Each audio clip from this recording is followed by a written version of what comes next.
Greetings. My name is Michael Black, Colonel retired United States Air Force, and a leader of the Veterans Committee at the City Club of Washington, D.C.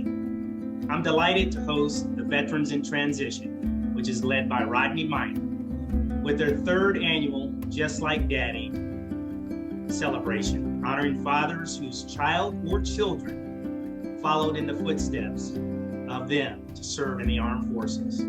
In this program, you will hear stories from fathers, sons, and daughters as they share their stories of integrity, service before self, selfless service, excellence, loyalty, duty, respect, honor, courage, commitment, and love of our country, and love of their fathers. We'll hear from those who are true patriots, a military legacy that traces its roots to the Montford Point Marines, a family whose father was one of the first African-American Chief Master Sergeants in the Air Force, a family with legacy back to the Korean War, and a family with ties to the Merchant Marines. So let's begin with a Just Like Daddy tribute to my father, Colonel Clinton J. Black, Colonel retired United States Army, who passed away since our last episode of Just Like Daddy. Greetings, I'm Colonel Michael Black, United States Air Force retired, and I'm just like my daddy. My father, Clinton James Black, Colonel, United States Army retired, graduated from Tuskegee in 1964, Tuskegee Institute as it was called back then, and received a direct commission into the Army. Now, some of the things I remember about being a military brat or my dad being in the Army that are very memorable to me is, number one, I was able to live overseas. We lived in Ethiopia in 1968 to 1970 for 2.5 years. The first school that I went to was an Italian school. I learned to speak Italian, and I was fluent in Italian for a 5, 6, and 7-year-old. I also got the opportunity to see Haile Selassie, who was the emperor of Ethiopia during that time. An amazing experience. Secondly, my dad was able to participate in several of my promotion ceremonies. My dad promoted me to captain and to lieutenant colonel and was involved in several other promotions along the way. And then finally, my father was able to pin the jump wings on to Clinton Black, my son, who was named after him. Clinton earned his jump wings in 2017 from the Academy in free fall, and my dad earned his jump wings from Airborne School in 1965 at Fort Benning. The same wings that my son wears on his Class A's are the wings that my dad earned in 1965. So you can see, we are a family of just like my daddy. I'm just like my daddy in that I joined the military and served for 26 years. My son, Clinton Michael Black, is just like me, and he joined the military and is in the Air Force right now. And he's also just like his granddaddy in joining the military. Now, the interesting thing is sometimes my dad will pull rank on me and remind me that he's the first Colonel Black, right, Dad? Welcome to Just Like Daddy, the third edition. And today I'll be interviewing Carl Sharperson and let him talk about his military background and his father and why he's just like Daddy. So without further ado, let's go ahead and get started. Carl, I know that your father was in the military as well, and this show is entitled Just Like Daddy. Dad was in the Marines. Can you tell me about your father's military background and what he did, how long he served? Yeah, one of the things was kind of interesting about that is he didn't talk a lot about his military experience. And I'm trying to think, he probably didn't talk about it until I started going to the Naval Academy, right? And he talked about it a lot more. But he told me that he was watching a movie, and in the movie, in the good old days, they used to have commercials, kind of like they have commercials with TVs. So they would advertise different things. So he was watching a movie, and the advertisement was about Marines, and it was this Marine that was on a tank, and he said, "I want to do that. I'm going to join the Marine Corps and be a tanker." Little did he know that during that time period, he wasn't going to be able to get on a tank, never saw a tank, because he was one of the Montford Point Marines, one of the first Marines Black Marines that entered the Marine Corps. In 1941, when President Roosevelt integrated the services, in 1942, the Mumford Point Marines were created. My dad tells stories about my dad was a reader. He's pretty smart, graduated from high school. He said probably about 50% or less of the Marines that they recruited couldn't read. So he talked about having to teach them their general orders that they had to remember, right? Wow. But they spent a lot of time together. If you just imagine, so he was in for 36 months in the Pacific, Guam, Bonica, a lot of those different islands there. And he was in the depot. They had ammunition company and had a depot company. So the depot company pretty much did cargo and moved stuff by hand. And then the ammunition company moved ammunition. He told me that when he was in the Marine Corps and he went to these islands, they took the firing pins out of their rifles. So they definitely did not expect them to fight, at least initially. They did some fighting later. My father didn't, but some of the groups later did some fighting. He also tells his story about he was on one of the islands and this lady said that she was raped by a Marine, right? And he said that they took the entire operation, all of the Marines, had them stripped naked, looking for marks, nail marks, because that was one of the most humiliating things that he ever went through. But that was the kind of stuff that he had to put up with during that time period. Wow. Well, you mentioned the Montford Point Marines and just how important they were in history and paving the way for folks to follow. Me being military as well, I'm familiar with the Montford Point Marines, but I have never met anybody that is as close to them as you. And hearing your personal account of your father's time as a Montford Point Marine is very, very special to me, being in the military. And so thank you for sharing that. Now, you both were in the Marines. I think you mentioned your father was in for 36 months, and then you were commissioned in the Marines after graduating from the Naval Academy. Did your father's military service influence your decision to join the military? Again, he didn't talk a whole lot about it until I started applying. And I grew up, I was in the Boy Scouts. I never really thought about going in the military. It wasn't like I grew up saying I want to join the military. But when I was exposed to it, there were a lot of similarities to what I wanted to do. And then I had the opportunity to play football, get an education. And when I investigated the academies and the type of education you get and all that kind of stuff, it was, it's one of the best institutions, in the world. So once I understood what the opportunities were, then the combination of that kind of helped me do that. And my dad was very, very, very proud of me joining the military. A quick story, my dad was a presser at a Marine shop. It's called the Marine Shop, which sold uniforms in Quantico, which is the headquarters of, where all the TBS is, the basic school.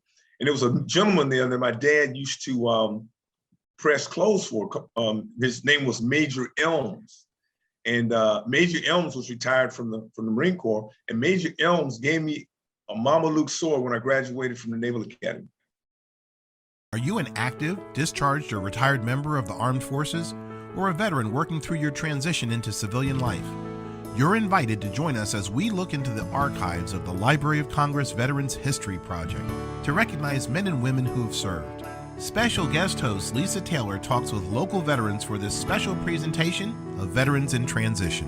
I want you to give us a statement about your transition.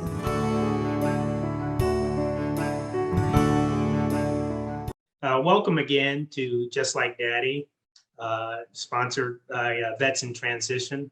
I'm Michael Black, and I'll be conducting an interview with Dr. Regina Brown, also known as Gina to me, since we go way back to our first days at the Academy. In fact, Gina, I dug out the Beast yearbook Oh boy. Jaguars, 1981, we entered the academy together. But did your father's military service influence you to join the military? Oh, absolutely. I mean, I think that it was not only my father, but also my oldest brother. So I had a brother, George Leon Brown, who was the class of '74, actually. And so as a young girl, I was, when George was at the academy, I said, I'm going to go to the Air Force Academy when I get big, because by then girls will be able to go. And so it was really, how I was raised, just the importance of, the core values of, integrity, service before self, and excellence. I learned those long before I entered the Air Force Academy. And that was through, my dad and my brother. And I think that, it definitely had an influence on me and my desire, to follow in their footsteps. That's amazing. So, you had mentioned earlier that your father was one of the first African-American Chief Master Sergeants in the Air Force. And I will just add that I've had the pleasure of meeting your family. We were in the same squadron at the Air Force Academy, and I remember particularly on home football day games that your parents would come in, I believe in an RV, and we would have our own tailgate parties. And so I remember meeting your parents, but I didn't know the entire story about your father being one of the first African-American Chief Master Sergeants until later on. Can you tell me what that means to you? I know it means a lot to me, and I can only imagine what it means to you. Oh, absolutely. I mean, and I actually am going to go back a little bit further than that, because when my father first entered the military, it was they were in segregated units. Wow. Okay. And so when President Truman, made that order to integrate the units, my dad was part of that 10%. Okay. And if we go back to that history a little bit, Benjamin O. Davis, who was a colonel at that time, was really the one who led that charge, and there were three things. Actually, it was more like four things. They were looking for airmen that had good temperament. They were looking for airmen that had good judgment.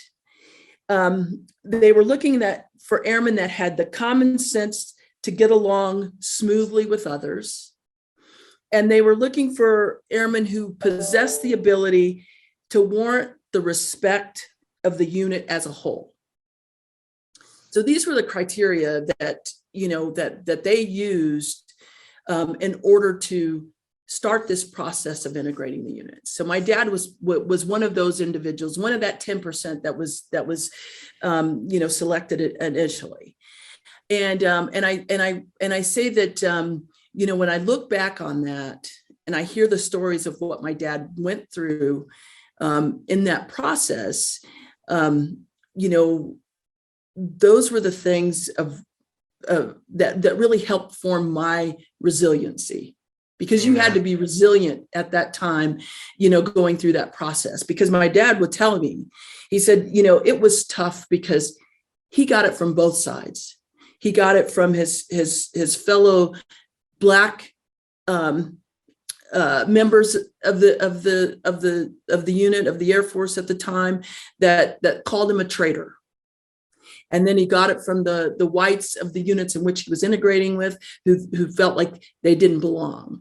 So it took a great amount of resilience for him to make that through and be representative of what they were trying to achieve in the Air Force at that time. Because this integration, and as a manpower officer, I understand this, was we needed that integration in order to have our best efficiencies in the military to perform our operation. And so, for me, I think that laid the foundation for, what my father was able to achieve as one of the first Black Chief Master Sergeants in the Air Force, and the role that he played, as a communications NCO. So, it was actually being able to understand his history and, live in the household under Lewis Brown Jr., to really influence my life and how I viewed things and have gone through things throughout my career. September is Prostate Cancer Awareness Month. I'm reminded of my bout with prostate cancer. Since then, I've become a striver, thriver, advocate, and champion of prostate cancer. #STAT. Get checked. As you know, the DMV has a higher death rate of prostate cancer for African American men. It's extremely important that you stay on top of your regular health checkpoints. Men, there's things you need to know. 1 in 9 men are diagnosed with prostate cancer. Like me, some men will have no symptoms. That's why screening and early testing is very important. Get checked. Talk to your doctor about individual risk factors, mainly your family history. High-risk individuals are those with a first-degree relative, meaning a brother or father diagnosed with prostate cancer younger than age 65. Knowledge is power. Action can save your life. Get checked. And our interview now is with Command Sergeant Major retired Rodwell Forbes. So CSM, this is about just like Daddy, and I believe your father was in the Merchant Marines. And if you could tell us a little bit about who your dad was and what he did and where he served in that capacity as a Merchant Marine.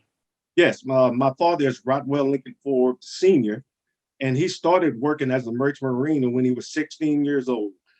So as he had been doing that, he worked from 16 to 72 years old. And wow. So that was his lifeblood. He traveled all over the world. He supported all the military services. He was an electrical engineer, as a Merchant Marine. And like I said, the way that his work ethic was, he was like, nothing is going to ever be just given to you. You have to work for it. So whatever you decide to do, give it your all in it. And so that inspired me and that motivated me. And the thing that really got me with my dad as a Merchant Marine, when he would tell me that I couldn't do something. Because when I signed up for the Marine Corps, he said, there is no way that you will make it in the Marine Corps. He said, you are a mama's boy. And he said, let me feel your hands. And I showed him my hands, he felt them. He said, yeah, you never did a hard day's work in your life and you'll never make it. So that inspired me. It really did. When I joined the Marine Corps, I remember in basic training, I'm sitting there looking at, the airport right across the street from us. And I wanted to go so bad, but I was like, no, you will not go home as a failure. And that truly transformed my life to be someone, I'm an introvert, to be someone as an introvert, and now to be, speaking to multitudes, doing motivational speaking here as well. So that inspired me so much by the work ethics that he did, and also always provided for the family. Wow, amazing. I understand you have a father figure that also served in the military. Can you tell me about your father figure and how long he served and where he served? Yes, that's my brother, Archie. He would fill in the gaps every time my dad would be gone, because my dad would go overseas on the ship for about 6 to 8 months. And whenever he would leave, my oldest brother would have to step into the gap. So he's the one who he's the one who pretty much taught me about manhood. And so coming up all throughout that journey with him, he served in the Air Force for 20 years, retired as an E7 in the Air Force. But he helped encourage me and inspire me throughout my whole journey, as we went forward, in the military. And also now we're partners. We started a business, Horsemen for Life, to where we invest into different corporations. We're building a sports complex now in New Orleans, Louisiana.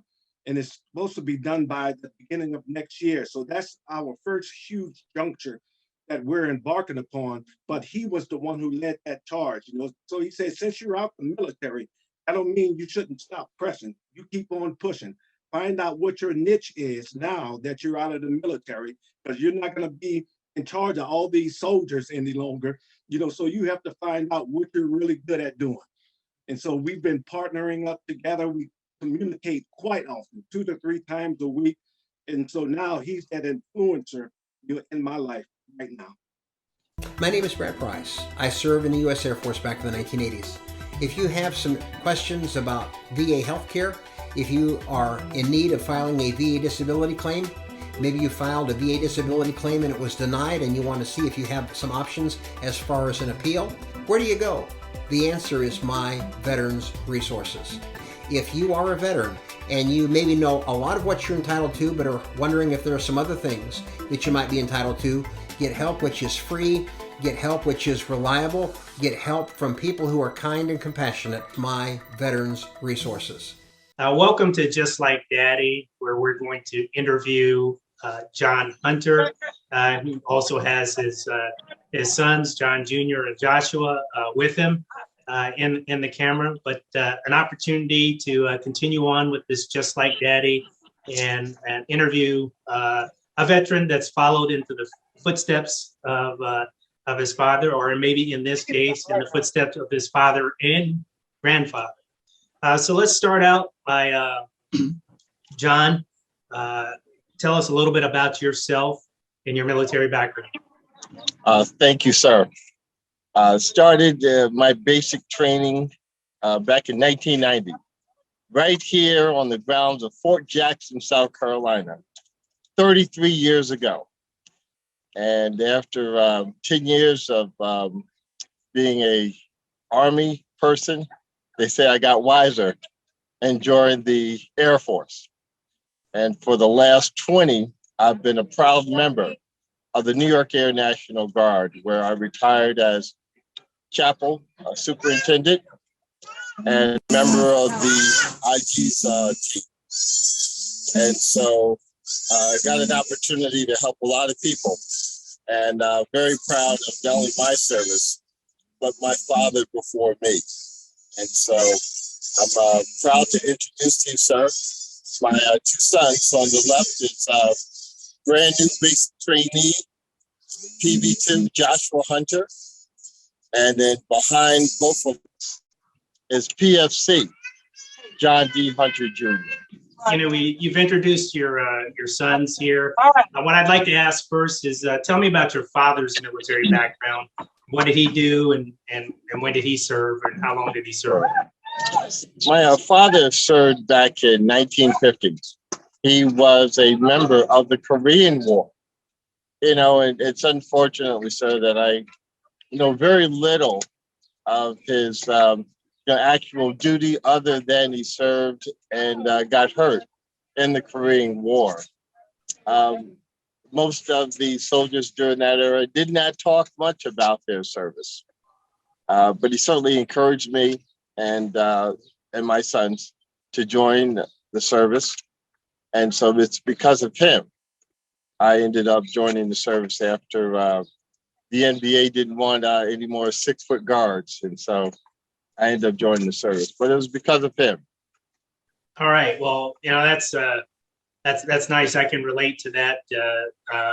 Few episodes earlier, we covered my father, who was in the Army, and I also joined the military, being influenced by him. So I understand what you're saying. I do understand your father's service and sacrifice in Korea, and what he did. And you mentioned that he was not only an influence on you joining the military, but also his grandsons or your sons. So you in covering your father's bio, one of the things you mentioned that's a little bit near and dear to my heart is that your father was one of the first African-American enlisted men assigned to the United States Military Academy at West Point.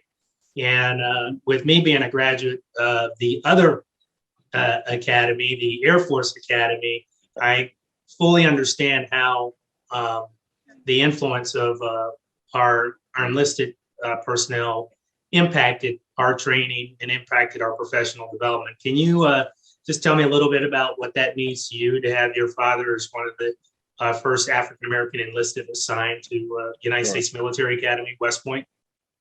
Well, thank you for that question. Very proud of where we live. And I was born and raised on the grounds of in Highland Falls, right near West Point. My father was first stationed in West Point, again, back in the late 50s, early 60s.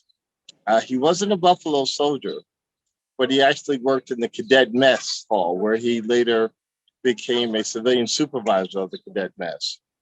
But back at that time, it allowed African Americans like my father to play an important role, and certainly not only serving the cadets, but being a role model to not only other West Pointers, but certainly the town and village where we lived in.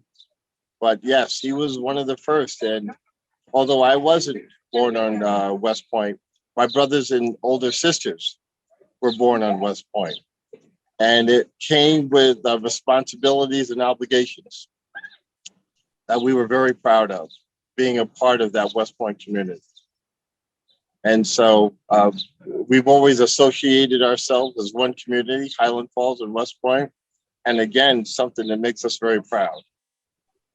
Well, that's awesome, and thank you for sharing that story. And I certainly can relate to that. And in fact, my uncle worked in the mess at the Air Force Academy, and so I know the impact that all leaders can have on the development of cadets. And I can only imagine the input and the impact that your father had, John W. Hunter, had on the cadets at West Point. Yes. Now, as a campus president at Eastern International College, or EIC, you had the opportunity to name an annual financial scholarship in your father's name. Can you tell us a little bit about the EIC Sergeant John W. Hunter Memorial Scholarship? Oh, absolutely. Again, with great pride, as a member of their leadership at the college, Eastern International College, 2 campuses, one in Jersey City, one in Belleville. I served as a corporate career services director and then latest campus director. And I had the opportunity to invite not only members to our board who were from the military, but also to name a scholarship on his behalf. And this was an opportunity to invite enlisted and persons who were interested in attending college. The college gave them a scholarship, and I was honored to name it the John W. Scholarship, where persons who were interested in going to school and then again serving in the military were awarded $1,000 per semester. And again, a great honor where I got to be a part of that ceremony. And we carried on the legacy of both academics and military honor. Well, that's awesome. And what a nice way to give back, and what a legacy, for your father and all the impact and contributions that he's made, not only on your life and his grandsons, but other folks will benefit from that scholarship. $1,000 per semester goes a long way for Absolutely. anybody that is going to school. And again, well done on that. Now, while this program is entitled Just Like Daddy, and we've talked about Sergeant John W. Hunter, your daddy, I see that you have John Jr. with you and Joshua. If you could, I'd like to, since they're here, I'd like to hear in their own words about following in the footsteps of their dad or grandfather. So John Jr. first, and then Joshua. Yes, sir. So although I haven't been in very long, this year would make my 2nd year mark. I feel like I've been there personally my whole life, just because of the footsteps of my grandfather and my dad, painting for us. So going through basic and going through everything, so far, really wasn't a piece of cake, but it made it a lot easier that they kind of, opened the doors and gave me the guidelines on how to, really come out of it on top. That's awesome. I can share with you on that and going through and having the influence of a parent and not only you having the influence of your father and of your grandfather. And congratulations on 2 years of service thus far. Appreciate you raising your right hand and agreeing to support and defend the Constitution of the United States. So good on you for that. Okay, let's move over to Joshua, the recent graduate, and got his beret on and looking sharp and everything. Congratulations on your graduation. But Joshua, just tell us a little bit about the influence that your father and grandfather and maybe even your brother had on you for joining the military. Go ahead, Joshua. Just to say thank you, sir. Thank you. It's a very big accomplishment. Graduating basic training, it's a very long process, but it was definitely worth it. And just the impact that my grandfather, dad, and yes, my brother had was a very big one. Like my brother had said, we grew up next to West Point our whole lives, so we always been just in tune with the military in itself. We always just been accustomed to, the Army life. So making the decision to join was an easy one, knowing that I have had family complete it and be successful doing it. And it's just an honor, really, to say that I can join them in the ranks of being a hunterman in the Army. So I just see that where it had led them to successful lives, and I knew that if I wanted to be like them, that this was a good path to take, and I'm just proud to follow the footsteps that they've paved for us. Well, that's awesome. That's a great shot right there of two young men, sons and grandsons who have again raised their right hand and decided to support and defend the Constitution of the United States. Again, congratulations on being a recent graduate of basic training there at Fort Jackson. We're definitely proud of you. And I see the fist bump with Dad and the pat on the shoulder from John Jr. Well done. Thank you for joining us today for our third annual Just Like Daddy Father's Day celebration.